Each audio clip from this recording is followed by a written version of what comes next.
तुम भूल गए हो हमें, अब याद नहीं करते हो।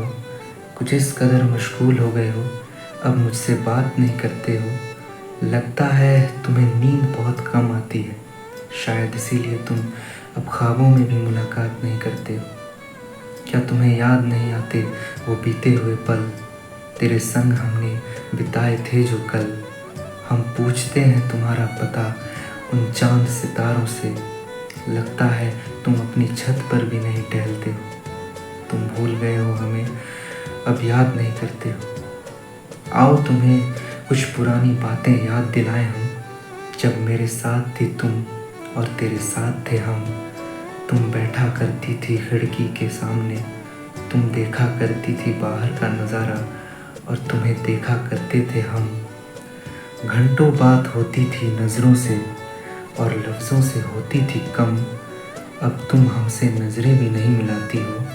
तुम भूल गई हो हमें, अब याद नहीं करती हो। कुछ इस कदर मशगूल हो गई हो, अब मुझसे बात नहीं करती हो। अब तुम्हें मिल तो गया होगा मेरी तरह तुम्हें हंसाने वाला, हर छोटी बात पर हमसे बेहतर तुम्हें मनाने वाला। मगर दावा है मेरा कि वो शख्स ना होगा तुम्हें मेरी तरह चाहने वाला। अब तुम किसी और से मोहब्बत करती हो, तुम भूल गई हो हमें, अब याद नहीं करती हो। कुछ इस कदर मशगूल हो गई हो, अब मुझसे बात नहीं करती हो, अब मुझसे बात नहीं करती हो।